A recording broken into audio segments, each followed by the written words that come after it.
V Rising is officially here, and it can be a bit daunting at first. Lots of different mobs, crafting, building, weapons, and more. And trust me, I played the closed beta, and I was lost for the first few hours. Looking back at it, there's a lot of things I wish I knew to get started, and I want to share that with everyone to help you out.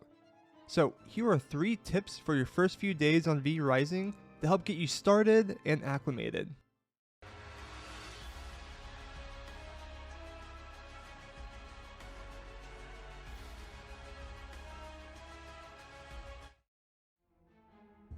Real fast before we get into the tips, I just wanted to say that I will be live streaming V Rising this week if you're watching this video on release over at twitch.tv/Redlaf, and I'll be doing giveaways for the game as well as doing a lot of Q&A for those who have any questions, so be sure to tune in there. Link will be in the description and in the pinned comment. Tip number 1. When you play the game, you will unlock points of interest across the map. On your map, they'll appear a different color and look a bit highlighted. These are important as they usually hold precious resources you need. To figure out what they have, open your map and hover your mouse over it. It'll show you resources guaranteed in this area. I say guaranteed because you can get other drops outside what is shown, but the items shown you will for sure get as you progress. So if you're looking for a specific crafting ingredient or building ingredient, check your map. And if you haven't found it, explore around and see if you can find other areas that have it. Granted, loot can occur in multiple spots and sometimes outside those locations, such as quartz, which appears around the Dunland farmlands, but also there are 2 specific locations that have guaranteed quartz. The game is set up that you need to gather a lot of resources to upgrade your gear before you unlock the ability to craft that resource, so focus on exploring and gathering first. Keep an eye out on that map to help guide you as you get started.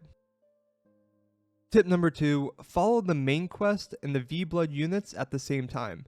This may seem redundant, but it's easy in survival games to get sidetracked and not pay attention to it. No, follow it. It will help you progress quickly through early stages and takes you all the way to the final boss. The main quest will often set an objective for someone to beat or something to craft, and this will go in tandem with the V-Blood units you have to beat. So track both of the 2 as main quests. You'll get to points in the main quest where you'll need to craft something you don't have ingredients for. One of the next V-Blood units you have to defeat may unlock the recipe to craft that item, or vice versa. So go in tandem with them, follow the main story, and upgrade your gear till you can do V-Blood units of your level, defeat them to get all resources you can then make to progress the main story, and then go back and forth and back and forth. So make sure to keep track of both. Tip number 3. Take a second to understand the blood types and percentages of enemies. When you get an enemy low enough to feast on them, you'll see a percent of blood type that you will get if you feast on them. This is not a stacking effect, this is a percent of quality of that blood type you will get. I was confused on this at first, as I thought this percentage was how much of my blood pool would fill up, but each time you feast it will fill to the maximum, and the percent represents how many passives you get.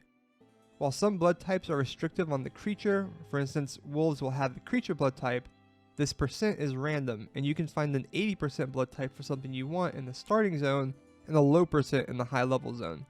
So take the time to read through the various passives you get. The higher the blood quality percent, the more passive you unlock, and figure out what type goes best with your build.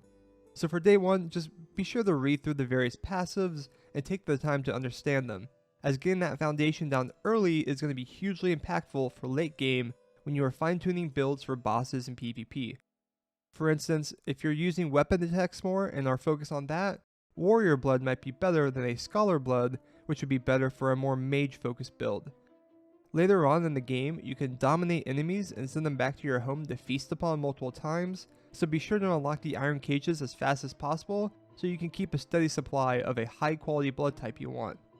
Either way, on day 1, just focus on understanding the different blood types and figuring out what you like.